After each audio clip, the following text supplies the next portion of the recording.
Ma'am నమస్తే అండి. నమస్తే. సో అసలు ఆడపిల్లకి రక్షణ ఏది అంటే ఇది $1 మిలియన్ క్వశ్చన్. సో ఎక్కడ జరుగుతుంది తప్పు? విద్యాలయాల్లో అసలు భద్రత ఉందా లేదా? ఏం చెప్తారు దీని గురించి? $1 మిలియన్ క్వశ్చన్ ఇది. ఎంత ఘోరమైన సంఘటన చూసాం మనమైతే. అవును. ఇక్కడ ఒక విషయం లక్ష్మి, నేను ఒకటే చెప్తున్నాను, ఎప్పుడు కూడా నేను అనేది ఒకటే, ఎందుకు ప్రియా చౌదరి అరుస్తుంది అని అంటే, మళ్ళీ ఎక్కువ మాట్లాడితే కరుస్తా కూడా. అవును, వాస్తవాలు నాకు తెలుసు కాబట్టి కొన్నిట్లు బయట పెట్టలేక, ఒకవేళ పెట్టిన జనం పట్టించుకోక, నా కళ్ళ ముందు ఎంతమందిని చూస్తున్నానో బలైపోయేటటువంటి వాళ్ళని చూసిన ఆవేదన నేను ఎక్కడ నేను వ్యక్తపరచాలి? ఎక్కడ వ్యక్తపరచాలి? జనం ముందే కదా. జనం ముందుగా ఎవరికి చెప్పాలి? గోడలకు చెప్పాలా నేను, లేకపోతే ఇంకెవరికైనా చెప్పాలా? సో ఇక్కడ విషయానికి వస్తే ఏంటి అని అంటే, ఈ విషయంలో తల్లిదండ్రులతో కూడా చాలా తప్పు ఉంది. తల్లిదండ్రులది ఉంది, అలాగే పిల్లలది కూడా తప్పు ఉంది. కారణం ఏంటంటే, విద్యాలయాల్లో సెక్యూరిటీ లేకపోవడానికి కారణం both sides of the coin. One side of the coin parents అయితే, other side of the coin పిల్లలు. ఎట్లా అని అడుగు. పేరెంట్స్ వాళ్ళు ఫస్ట్ పిల్లల విషయం తీసుకుందాం. పేరెంట్స్ ఎంతో కష్టపడి రూపాయి కూడబెట్టుకొని వాళ్ళు ఎన్నో త్యాగాలు చేసి, లేకపోతే వాళ్ళు అసలు పిల్లల కోసమే అని ఎంత ఏది చేసైనా సరే సంపాదించి నా బిడ్డల్ని ఒక దారిలో పెట్టాలి అనుకొని ఆ సంపాదన పంపిస్తూ ఉంటే, ఈ పిల్లలు ఎక్కడికి వాళ్ళ ప్లేస్ని వదిలి ఎంత దూరమో, ఎక్కడ క్వాలిటీ ఎడ్యుకేషన్ ఉందో, లేకపోతే ఎక్కడ చదివితే మా పిల్లలకు ఒక మంచి కెరీర్ ఉంటుందో అని బిడ్డల్ని నమ్మి పంపిస్తున్నారు పేరెంట్స్. పంపిస్తున్నప్పుడు బిడ్డలు చేయాల్సిన పని ఏంటి? చదువుకొని ఓ డిగ్రీ సర్టిఫికెట్ చేతిలో పట్టుకొని హ్యాపీగా ఇంటికి వెళ్ళి తల్లిదండ్రులు చూపించిన పిల్లోనో లేదు అని అంటే, వాళ్ళు ఆ ఒక స్థితికి వచ్చిన తర్వాత వాళ్ళకి నచ్చిన వాళ్ళను పెళ్లి చేసుకొని స్థిరపడి జీవితంలో ఏమనుకుంటే ఆ లక్ష్యాలు సాధించుకుంటూ వెళ్ళాలి. ఇక్కడ ఏమవుతుంది, ఎప్పుడైతే తల్లిదండ్రులు ఎంత నమ్మకంగా ఆడపిల్లల్ని గడప దాటి పంపిస్తారో, నిజంగా ఇవాళ మీరు ఒక్కసారి వచ్చి హైదరాబాద్ మొత్తంలో లేదా వైజాగ్, హైదరాబాద్ మెట్రోపాలిటన్ సిటీస్లో చూడండి, ఎడ్యుకేషనల్ సెంటర్స్ దగ్గర చూడండి, అదేంటి హాస్టల్స్ దగ్గర చూడండి, ప్రతి ఒక్క లేడీస్ హాస్టల్ నిండా గుంపులు మగ పిల్లలు ఉంటారు. అబ్బో, ఆ గల్లీలోకి వెళ్తే గల్లీలు చూడండి, ఎక్కడన్నా మనం ఒక్కసారి చూసామనంటే ఏ గల్లీలోనైనా ఒక ఆడ మగ ఒక 2-3 జంటలు కూర్చున్నాయంటే నువ్వు ఈజీగా పసిగట్టచ్చు ఈ చుట్టుపక్కల లేడీస్ హాస్టల్ ఉందని. అంటే అంత అనైతికమైనటువంటి చర్యలు నేను ఎన్ని చూస్తున్నానో పొద్దున్నే లెగిస్తే ఎంత బాధ అనిపిస్తుందో నాకు నేను చెప్పలేను. వీళ్ళని చదువుకోండానో లేకపోతే అదేంటి ఉద్యోగాలు సంపాదించుకోండానో అని ఇక్కడికి పంపిస్తే, ఆ అమ్మ వచ్చేటప్పుడు ఎంత అమాయకంగా వస్తుందో, వచ్చిన 3వ రోజు చూస్తే నేను నోరుదే, ఎందుకంటే నా చుట్టూ అవే లేడీస్ హాస్టల్సే. వచ్చేటప్పుడు చాలా పద్ధతిగా చాలా దీని కింద వస్తారు. కరెక్ట్గా ఒక 3 రోజులో, ఒక 4 రోజులో, ఒక వారం రోజులో చూడు, ఖచ్చితంగా ఒక బైక్ మీద దిగుతుంది అమ్మాయి. సరే, ఎవరో ఫ్రెండో లేకపోతే ఎవరో అమ్మాయిని ఎడ్యుకేషనల్ ఇన్స్టిట్యూషన్ నుంచి దించాడని అనుకుందాం. ఒక 3 నెలలో 4 నెలలో తర్వాత వాటితో పంచాయతీలు వస్తాయి. ఏంది అని అంటే, ఇది నన్ను మోసం చేసిందండి అంటే, అందరు ఆడపిల్లల్ని నేను అనట్లేదు, అందరు పేరెంట్స్ని అనుమానించమని కాదు, జరిగే తతంగాలు ఇక్కడ. కొంతమంది ఆడపిల్లల యొక్క యాటిట్యూడ్ నేను చెప్తున్నాను. మాట్లాడతారు, అసలు వీళ్ళని పంపించేది ఎందుకమ్మా? ఎందుకంటే ఎన్నో పంచాయతీలు, ఇదిగో మా మేడం ఇక్కడే ఉంది కాబట్టి మీ పంచాయతీ తీరుతుంది రండి అని అక్కడ ఉన్న చుట్టుపక్కల ఉన్న వాళ్ళందరూ ఆ కేసులు నాకు తీసుకొస్తున్నారు కాబట్టి నేను చెప్తున్నాను. నేను ఈ విషయం వింటే ఏంటి అని అంటే, మేడం ఇదిగో అదేంటి నాకు పరిచయం అయింది మేడం. ఎక్కడ పరిచయం అయిందంటే, ఒకడేమో సూపర్ మార్కెట్లో పరిచయం అయింది అంటాడు, ఒకడేమో బేకరీలో పరిచయం అయిందంటే. ఎక్కడా కూడా వీళ్ళు పని చేసే చోట కానీ ఇంకొక చోట కానీ పరిచయం అయిన చాలా తక్కువ. లేదు అని అంటే, బస్సులో వచ్చేటప్పుడు పరిచయం అండి, నంబర్లు ఇచ్చిపుచ్చుకున్నామండి, అట్లా హలో అంటే హలో అయిందండి, ఇదిగో ఇప్పటి వరకు నేను ఇంత ఖర్చు పెట్టానండి, ఇప్పుడు ఇంకొకటితో తిరుగుతుందండి. ఏమ్మా ఏంటిది అని అంటేను, అవును మేడం నేను ఖర్చు పెట్టమన్నానా అని కొంతమంది చెప్తే, కొంతమంది అసలు ఈడెవడో నాకే తెలియదు అని అంటే వాడు మొత్తం ఫోన్పేలు గూగుల్ పేలు చూపిస్తాడు. నాకు అవసరమై నేను తీసుకున్నానండి. నీ పేరెంట్స్ ఉన్నప్పుడు నువ్వు ఇంకొకళ్ళ దగ్గర అవసరమై తీసుకోవడం ఏంటమ్మా? ఓకే, ఇవన్నీ నేను ఎందుకు మాట్లాడుతున్నానో చెప్తున్నాను. భద్రత రక్షణ అన్నావు కదా, ఆ భద్రతని వాళ్ళే ఎక్కడ కోల్పోతున్నారో, ఎక్కడ తీసేసుకుంటున్నారో చెప్తాను. ఇప్పుడు వీడిలో ఏమవుతుంది, మోసపోయిన వాడిలో ఏమవుతుంది, ఒక ఫ్రస్ట్రేషన్ వస్తుంది. ఆ ఫ్రస్ట్రేషను దేని కిందకి దారి తెస్తుంది? పగ, ప్రతీకారము, కక్ష ఆడపిల్లల మీద. అంటే ఆడపిల్లలు ఇలాగే ఉంటారు. ఇతన్ని ఆవిడ మోసం చేసింది కాబట్టి ఇతను ఇంకొక దాన్ని మోసం చేయడానికి సిద్ధపడిపోతాడు. ఎందుకు అనంటే ఇక్కడ దెబ్బ కొట్టలేక ఈ దెబ్బ వేరే చోట పడుతుంది, ఇంకొక ఆడపిల్ల బలవుతుంది. దీనికి బీజం వేసింది ఎవరు? ఆడపిల్లే. ఇక్కడ ఒక ఆడపిల్ల, దానికి పగ బలయ్యింది ఎవరు? ఇంకొక ఆడపిల్ల.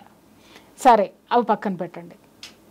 చాలా కేసులు నా దగ్గరకు వస్తాయి, డిప్రెషన్లో ఉన్నారు. ఏంటమ్మా ఎందుకు పలానా వాడు పరిచయం అయ్యాడండి, ఇలా అండి అలా అండి, వాడికి ఫీజులు లేకపోతే నేనే కట్టానండి, మా డాడీ దగ్గర నుంచి తీసుకొచ్చి కట్టానండి, లేకపోతే నా మెడలో చైన్ ఉంటే అమ్మేసి కట్టానండి, లేకపోతే నేను బయట పార్ట్ టైం ఉద్యోగం చేస్తూ వాడికి కట్టానండి, ఇప్పుడు ఆడు ఇంకో గర్ల్ ఫ్రెండ్తో వెళ్ళిపోయాడండి, లేదా ఇప్పుడు ఆడు పెళ్లి చేసుకుని వెళ్ళిపోయాడు. చేసుకుంటే పోయాడమ్మా, డబ్బులతోటే పోయింది కదా, నువ్వెందుకు డిప్రెషన్లోకి వెళ్ళిపోతున్నావు? ఎందుకు అనంటే వాడితో చాలా దూరం వెళ్ళిపోయాను కదండి. ఎక్కడ దొరుకుతాయి వీళ్ళకి ప్లేసులు? ఈ ఓయో రూమ్లన్నీ ఎందుకు ఇవాళ ఓపెన్ అయ్యి ఉన్నాయి? ఈ ఓయో రూమ్లని ఎందుకు పెట్టారు? ఎందుకు ఈ దరిద్రం అంతా వచ్చింది? అసలు దీన్ని ఎవడు ఎందుకు అరికట్టడో? అడల్టరీని చట్టబద్ధం చేసిన తర్వాత ఈ జరుగుతున్నది ఏంటంటే, అడల్టరీని ఎందుకు చట్టబద్ధం చేశారు అని అంటే, రోడ్డు మీద ఆడపిల్లల బతుకులు ఛిద్రమైపోయినాయి కాబట్టి వాళ్ళకి ఒక మెరుగైనటువంటి జీవితం కోసం హింసించబడకుండా, సమాజం నుంచి వెలివేయబడకుండా ఒక విధంగా ఇది మంచిదే అనిపించింది. కానీ వాడు అడల్టరీ ఎక్కడ జరుగుతుంది? చక్కగా ఇంట్లో ఉండి అమ్మా నాన్నల అండ ఉన్నటువంటి ఆడపిల్లలు, అలాగే జీవితంలో ఎంతో సాధించాల్సినటువంటి ఆడపిల్లలు అడల్టరీకి వెళ్ళిపోతున్నారు, లివింగ్ టుగెదర్లోకి వెళ్ళిపోతున్నారు.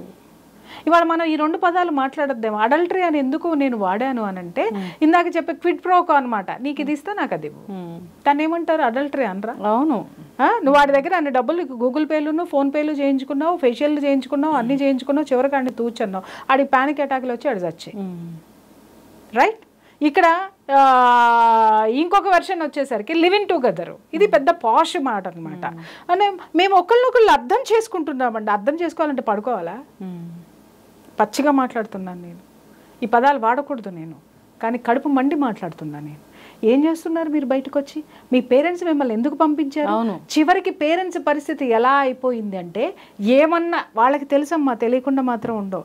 ఎందుకంటే ఒక తల్లి పసిగట్టలేనంత దౌర్భాగ్య స్థితిలో ఏముండదు, ఒక తండ్రి పసిగట్టలేనంత దౌర్భాగ్య స్థితిలో ఉండదు.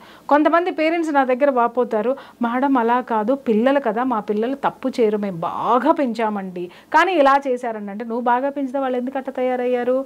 బాగా పెంచుతున్నామన్న నెపంతో వాళ్ళని ఎక్కడ పట్టుకోవాలో అక్కడ పట్టుకోవడం వదిలేసావు, ఎక్కడ జాగ్రత్తలు చెప్పాలో చెప్పటం వదిలేసావు. నీ అమితమైనటువంటి ఆ దిక్కుమాలినటువంటి ప్రేమతోటి నా పిల్లలు బాగా ఉండాలి అని చెప్పేసి అని నువ్వు ఒక చోట నుంచి ఒక చోటకి బతకడానికి వచ్చి, లేదా ఒక చోట నువ్వు బతుకు తెరువు కోసం సంపాదించిందంతా వాళ్ళ మీదే పెట్టి అతి ప్రేమతోటి వాళ్ళకి ఆ అలవిమాలిన స్వేచ్ఛను నువ్వు ఇచ్చి బయటికి పంపించావు.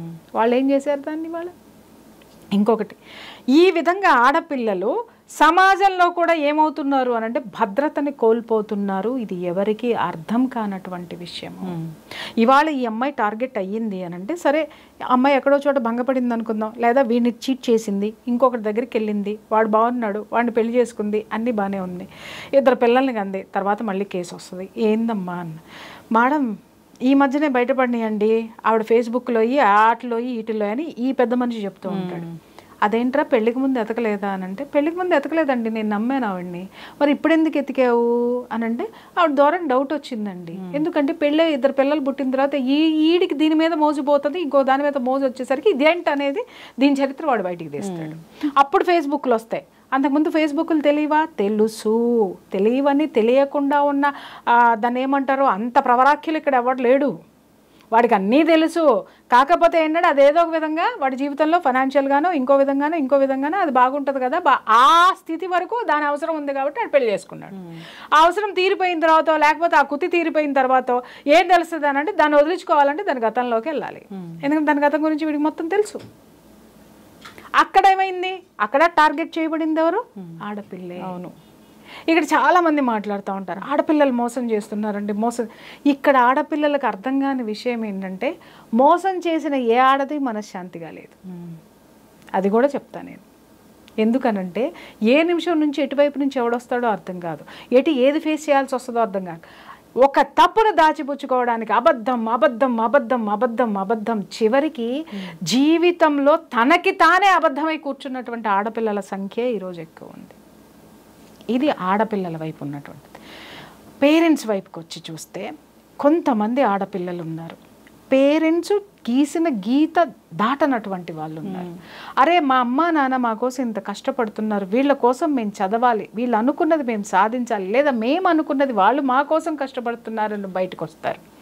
బయటికి వచ్చిన తర్వాత కొంతమందికి బిడియం ఉంటుంది చాలా ఆడపిల్లల్లో. బయటకు వచ్చిన తర్వాత చదువుకునేటటువంటి ప్లేస్లోనో హాస్టల్స్లోనో లేకపోతే వీళ్ళు ఉండే చోటో వీళ్ళు ఏ విధమైనటువంటి ఇబ్బందులకి గురైనా కూడా పేరెంట్స్కి నోరు విప్పి చెప్పరు. అవును, ఫ్రెండ్స్తో చెప్పుకుంటారు. ఫ్రెండ్స్ ఎక్కడ తీరుస్తారు? ఒకటి కాకపోతే ఇంకొకటి, ఇంకొకటి కాకపోతే ఇంకొకటి. ఇక్కడ ఏం జరుగుతుందంటే పేరెంట్స్ ఇప్పుడు మనం నిన్నగాక మొన్న జరిగిన కేసులో చూసాం, అక్కడ ఏం జరిగింది? సెక్షువల్ అబ్యూస్ జరిగింది, అవునా? అలాంటివి చాలా చోట్ల జరుగుతున్నాయి. జరుగుతుంటే ఈ పిల్లలు ఏం చేస్తారు అనంటే పేరెంట్స్కి చెప్పరు. చెప్పడానికి పేరెంట్స్కి వాళ్ళకి మధ్య ఉన్న ఒక సన్నటి లేయరు వాళ్ళకి అడ్డం పెట్టేస్తుంది. ఇక్కడ ఏమవుతుంది, ఈ ప్లేస్లో కరెక్ట్గా అదే మూమెంట్లో ఎవడో ఒకటి తగులుతాడు. వాళ్ళకి చెప్పుకుంటారు, అరే వీడు నా సీనియరు, లేకపోతే ప్రొఫెసరు, లేకపోతే ఇంకొకడు ఇంకో దిక్కుమాలినాడు, ఇట్లా నన్ను ఇచ్చేస్తున్నాడు అని అంటే వీడు ఇమ్మీడియట్గా ఏం చేస్తాడంటే వాడి ఫ్రెండ్స్ తోట వాడికి తెలుసు దాన్ని ఎలా అక్కడి నుంచి ఎలా తప్పించాలి. ఎందుకంటే వాడు మగాడే కదా, మగాడి బుద్ధి ఏంటో వాడికి అర్థమవుతుంది. కాబట్టి వాడు ఒకానొక ప్లేస్లో ఒకానొక సిచ్యుయేషన్లో వాడు హెల్ప్ చేస్తాడు. ఇంకంతే, వాడు ఎదవా చూడరు, వాడు ఎవడో చూడ్డో, వీడు నన్ను కాపాడేశాడు కాబట్టి వీడు నా హీరో నా జీవితంలో. తర్వాత ఇక్కడికి వచ్చేసరికి పేరెంట్స్ వెర్షన్కి వచ్చేసరికి ఇదేమన్నా పంచాయతీలు అయినాయి అనుకుందాం. పంచాయతీలు అయిన తర్వాత వీళ్ళు పేరెంట్స్తో చేసేటటువంటి ఆర్గ్యుమెంట్ ఏంటి అని అంటే, అమ్మ వాడు మంచివాడు కాదు, మేము ఎంక్వైరీ చేసాం, నీ దగ్గర మాత్రమే అట్లా ఉన్నాడు, వాడు నీకు సరితోగడో ఇది ఉండదు. కానీ వాళ్ళ ఉద్దేశాలు ఇవంటి ఈ పిల్లలు ఎంత మాత్రం నమ్మరు. కారణం ఏంటి అని అంటే వాళ్ళలో ఒకటే, వాడు ఒకానొక సిచ్యుయేషన్లో ఆమెను కాపాడాడు దేవుడి కంటే ఎక్కువ. అతని గతం ఏంటో లేకపోతే అతను other side of the coin ఏంటో తెలీదు. ఎందుకంటే ఒక మంచితనం అనేది ఇక్కడ అమ్మాయి చూసింది.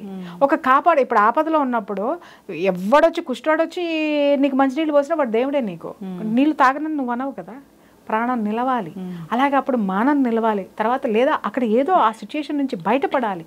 అప్పుడు ఎవరైతే వచ్చి కాపాడేస్తాడో వాడు హీరో. ఇంకా వాడేం చేస్తాడు, ఆ పిక్చర్నే ఇచ్చుకుంటూ పోతాడు, అదే పిక్చర్ ఇచ్చుకుంటూ పోతాడు. మనం ఎంత చెప్పినా ఆడపిల్లలు వినరంటే వినరు. ఇక్కడ పేరెంట్స్ ఆలోచించాల్సినటువంటి విషయం ఏంటి అని అంటే, అరే ఏ సిచ్యుయేషన్లో వీళ్ళ పేరెంట్స్ తోటి ఏం ఆర్గ్యూ చేస్తారంటే, మీకేం తెలుసు, మేము మీతో చెప్పుకోలేనటువంటి విషయాలు చాలా ఉంటాయి. అలాంటి సిచ్యుయేషన్లో వీడు నాకు హెల్ప్ చేశాడు కాబట్టి వీడికంటే గొప్పవాడు ఈ ప్రపంచంలో ఎవడు ఉండడంతే. మీరు తీసుకొచ్చి చేసేవాడు ఎవడైనా మమ్మల్ని ఆదుకుంటాడని మాకేంటి గ్యారంటీ అంటాడు. ఎందుకంటే గ్యారంటీ ఇక్కడ చూశారు కాబట్టి. పేరెంట్స్ ఏం చూస్తారు, భవిష్యత్తు గ్యారంటీ చూస్తారు, సిచ్యుయేషన్స్ గ్యారంటీ చూడరు. భవిష్యత్తులో నా పిల్ల ఆర్థికంగా కానీ లేకపోతే ఇంకొక విధంగా కానీ ఫైనాన్షియల్ పరంగా కానీ కుటుంబ పరంగా కానీ సామాజిక పరంగా కానీ ఎంత స్ట్రాంగ్గా ఉన్న ఫ్యామిలీకి ఇస్తే ఎంత స్ట్రాంగ్గా ఉంటుంది అనేటటువంటి స్థితిగతుల్ని భవిష్యత్తు వీళ్ళు చూస్తారు. వాళ్ళేంటి పాస్ట్లో వాడు ఏమి ఆదుకున్నాడో దాన్నే భవిష్యత్తుకి నడిపిద్దామని చూస్తారు. ఎప్పటికప్పుడు ఇలాంటి వ్యవహారాలు మీ జీవితంలోకి రావు. హీరోలాగా అతను వచ్చి కాపాడను. ఒకే ఒక ఇన్సిడెంట్స్ వాళ్ళని వీళ్ళని అటాచ్ చేసి అవతల పడేస్తాయి. ఇదే పిల్లలు, ఇలాంటి పిల్లలు ఏం చేస్తారు, సరే ఎవరు రాలేదు, ఎవరు కాపాడే వాళ్ళు ఎవరు లేరు, చేతులు ఎత్తేసారు. ఆ టైంలోనైనా సరే పేరెంట్స్కి చెబుతారా అని అంటే చెప్పరు. అటు పేరెంట్స్కి చెబితే ఏంటి అంటే, అమ్మో నా మీద ఇంత డబ్బు ఖర్చు పెట్టారు, మా పేరెంట్స్ నేనంటే చాలా ఇది అవుతున్నారు, ఇప్పుడు నేను ఏదన్నా చేస్తే చదువు ఆపిచ్చేసి తీసుకెళ్ళిపోతారు, ఇప్పుడు నా కెరీర్ ఏమైపోతుంది, అలాగే నా పేరెంట్స్ని జనం ఏమనుకుంటారు అంటే బంధువులు ఏమనుకుంటారు, సమాజం ఏమనుకుంటుంది, నేను వెళ్ళిపోతే ఏం ఫీల్ అవుతారో అని చెప్పేసి అని కుమిలి ఏడ్చి డిప్రెషన్లోకి వెళ్ళిపోయి ఎటూ కాకుండా అయిపోయి నలిగిపోయేటటువంటి ఆడపిల్లల సంఖ్య కొంత ఉంటే, కొంతమంది ఆడపిల్లలు పేరెంట్స్కి చెప్పలేక లోపల దాచుకోలేక, అలాగే పేరెంట్స్ వైపు other side of the parents coin వైపుకి మనం వస్తే, వాళ్ళు ఒకవేళ పిల్లలు ఎప్పుడైనా చెప్పారు అనుకుందాం, అమ్మ ఇట్లా ప్రొఫెసర్ ఉన్నాడు వాడు సతాయిస్తున్నాడు, వీళ్ళు ఏం చేస్తారంటే డీప్గా వెళ్ళి చెప్పరు, పేరెంట్స్ హర్ట్ అవుతారు. వాడితో తలకాయ నొప్పి ఉందమ్మా అని అంటే ఎమ్మటే అవునా అట్లా ఉందా, సరే వేరే ఎవరైనా ఉన్నారేమో వాళ్ళతో చెప్పు, వాళ్ళతో జాగ్రత్తగా ఉండు, ఇంకెంతలేమ్మా 2 సంవత్సరాలే కదా, ఇంకెంతలేమ్మా 6 నెలలే కదా, ఇంకెంతలేమ్మా 4 సంవత్సరాలే కదా, అయ్యో ఇంత కట్టామే, ఇవన్నీ దండగైపోతాయి, ఎటాగొట్ట ఏదో ఒకటి ఉంటుంది కదా, చూసుకో, ఓర్చుకో, ఇలాంటివి చెప్పేటటువంటి పేరెంట్స్ సంఖ్య కూడా చాలా ఎక్కువ ఉంది. అంటే వాళ్ళకి కనిపించేది ఏంటి, సరే ఆ పిల్ల మళ్ళీ చెప్పాలంటే ఫస్ట్ టైం ఏమో ఓర్చుకో, లేకపోతే సాధ్యమైనంత బయటపడు. రెండోసారి చెప్పామనుకోండి, రెండోసారి చెప్పిన తర్వాత నువ్వు జాగ్రత్తగా ఉండు. మూడోసారి చెప్పేసరికి వాళ్ళ సహనం చచ్చిపోయి పేరెంట్స్ డబ్బులు ఇంత ఫీజులు కట్టాము, ఆ కాలేజ్లో సీట్ రావడం చాలా కష్టము, లేదా నీకు ఇంత ఖర్చు పెడుతున్నాము, అవి అమ్మేసాము, ఈ అమ్మేసాము. మిమ్మల్ని అమ్మేసి కట్టమందా మీ అమ్మాయి? మీ ప్రెస్టేజ్ కోసము, మీ దీనికోసము ఖర్చులు పెట్టుకుంటూ చేసుకుంటూ మీ పిల్లల్ని ఎందుకు బలి చేస్తున్నారు మీరు అనేసరికి అమ్మాయి నోటికి తాళం పడిపోతుంది. ఇక్కడ 2 రకాలు చెప్పాను. ఏంటి, కొంతమంది ఆడపిల్లలు గొంతు విప్పి పేరెంట్స్కి చెప్పలేరు. చెబితే ఏం జరుగుతుందో, పేరెంట్స్కి చెడ్డ పేరు వస్తుందా, లేకపోతే పేరెంట్స్ మిగిలిన దీంట్లో, లేదా పేరెంట్స్ ఎలా రిసీవ్ చేసుకుంటారో, నాదే తప్పని అంటారో, ఇలా రకరకాలుగా ఆలోచించేటటువంటి ఆడపిల్లలు ఇలా ఇంట్లో చెప్పినా కూడా బోళ్ళంత డబ్బు కట్టామనో, లేకపోతే ఓర్చుకో అని చెప్పటము, లేకపోతే అట్లా కాదులే నువ్వే పొరపడ్డ ఏదో, ఎందుకంటే they don't have any knowledge. Parents అస్సలు నాలెడ్జ్ ఉండదు, ఎందుకంటే వాళ్ళు దాంట్లో స్టూడెంట్స్ కాదు, భరించే వాళ్ళకే తెలుస్తుంది. అది కాలేజ్ అయినా, జూనియర్ కాలేజ్ అవని, లేకపోతే ఇంకొక చోటని మెడికల్ కాలేజ్ అవని, ఏదైనా సరే అవని, ఎడ్యుకేషనల్ ఇన్స్టిట్యూషన్స్లో ఇలాంటివి జరిగినప్పుడు ఈ సంఘటనలన్నీ చూసిన తర్వాత నాకున్నది ఏంటి అని అంటే, ఇలాంటి పిల్లలేమో కొని తెచ్చుకుంటున్నారు సమాజం నుంచి. ఇది first time, first coin of children చూస్తే, other side of the coin చెప్పలేనటువంటి పిల్లలు, చెప్పిన పట్టించుకోనటువంటి పేరెంట్స్, అవగాహన లేనటువంటి పేరెంట్స్ మధ్య నలిగిపోతే దాంట్లో ఉన్నటువంటి ఈ పర్సంటేజ్ ఆఫ్ ఆడపిల్లలు సూసైడ్లు చేసుకుంటారు.